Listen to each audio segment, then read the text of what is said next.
While reading the Bible, we often come across darkness, light, and lamp.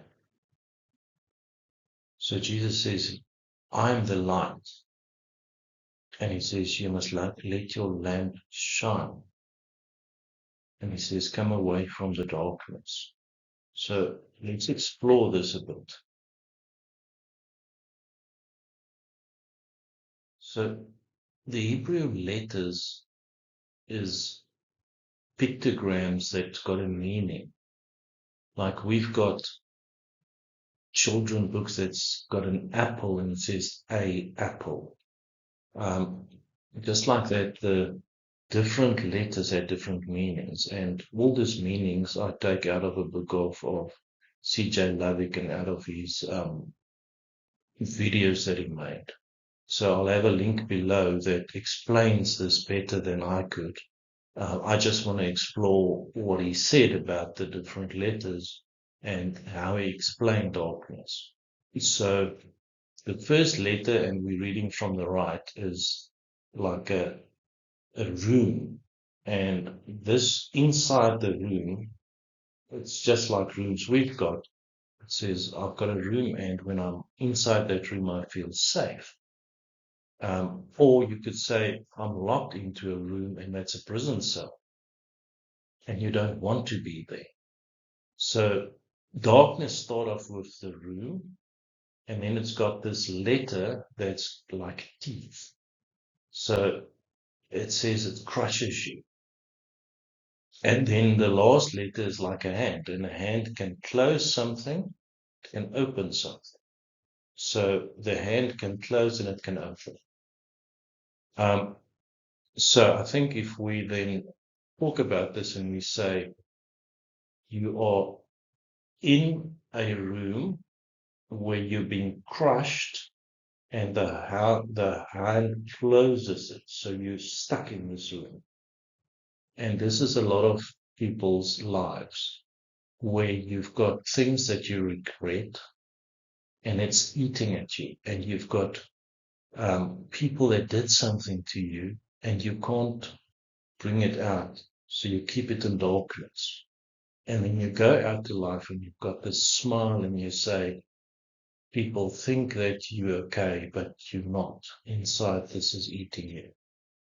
And Jesus comes and he says, don't live like this. He says, take your hand, and then you open your hand, you open this, and then you stick your hand inside and you bring out everything. So you go and you say, somebody hurt me when I was a child. And you bring it out and you discuss it with Jesus and you say, Jesus, free me from this. And I now gonna go and I'm gonna forgive this guy so that I can be healed. And you take it out and you say, I forgive him. You talk to Jesus. Later, you could go to that guy and ask him his forgiveness, but for now, you talk to Jesus and you say, I forgive him, free me from this. And you put it aside and you're freed from that. And you go back and you stick your hand in and you say, Jesus, I stole from somebody. Forgive me for this. I might go to that guy and then ask his forgiveness, but for now, I say, Jesus, forgive me. I put it aside. You stick your hand back in and you say, I bullied somebody, forgive me. And you put it aside. And so you go through everything you can remember that you think you need to ask forgiveness for. And you bring it in front of Jesus. And as you unpack this teeth let go and you get released. So you, you must get everything out until this room becomes a safe place again. And then you say, Jesus, come inside. And then you take this hand and you close Jesus inside and you open him when you share with other people and you say, this is what happened to me. But if ever that comes back again, so if I unpack um, that I'm drinking too much, and you say, Jesus, forgive me for being alcoholic, and free me from this. You put it aside. And then whenever that comes across you again, so somebody says, let's go drinking, you close and you say, no, I'm not allowing that in again. Because I know if I allow that in again, that thief is going to start crushing me.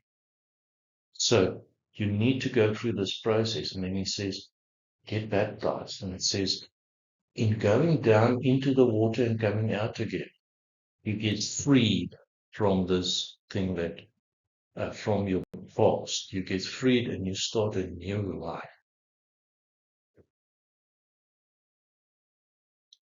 So Jesus takes your burden, and you must know that he died for your sin. And when you start experiencing the peace that he gives you, that doesn't make sense in the world, but it makes sense once you experience that peace. Now you become a lamb. And a lamb, C.J. Lovick explains, he says the first character is a fish, and the fish is life. He says, and the second character is a head of a man. It's a prince, so it is Jesus Christ. So he says, life is in Jesus Christ. So once you start experiencing that life, once that crushing death that was part of your past, that is now freed from that with being baptized, you stand in front of God and you say, now I am becoming the lamp on the Jesus light is starting to shine out of me. That life is starting to shine out of me. And people look at you and they say, wow, something changed. So why do you look happy? You were always kind of sad, you know. I can see something change. And that is when you start bringing the gospel through your life. They see the change in you. Your fruit changed. And that is when you're starting to shine. Jesus, the lamp of Jesus' light is starting to shine freely. Now we come to lamp, up to light. Now the three characters there, once again, according to C.J. Lovick, and the links will be below, he says the first character is of God, so it is a strong leader, it's God the Father. The second one is a nail, so it's like and, put the two together. And the third one is again the prince, and it's a picture of a head, and it means Jesus. So it says light is God connected to Jesus, and it's a strong connection, but it's also the nail that put him onto the cross. And through being obedient to God, they won. And now we follow Jesus' um, example, and we also become one with God and with Jesus.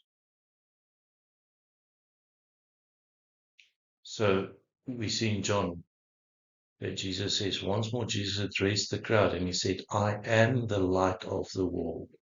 He who follows me will not walk in the darkness, but will have the light of life. So light is God the Father connected to Jesus, connected to me, connected to you. We follow Jesus and we have the light, and we're not in darkness anymore.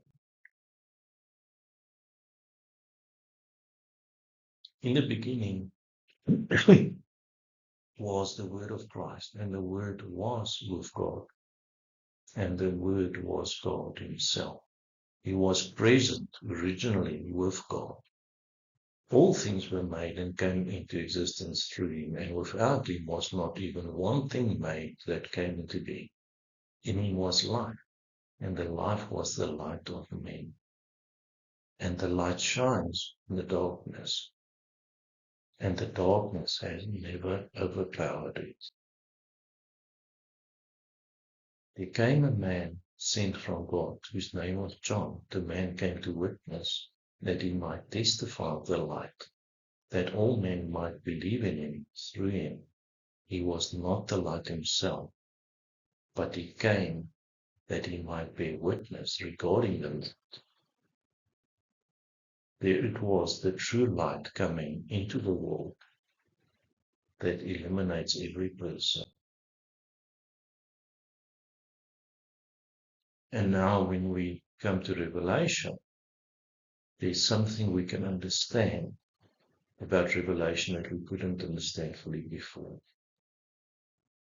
And the city has no need of the sun nor of the moon to give light to it, for the glory of God has illuminated it. And the Lamb is its lamp and its light. So we see that God's light, this light that we've been talking about, the light that also shines from us, is illuminating this whole new city. And that's in heaven. And there's no need for any other light. And there's no darkness there because of all of this light.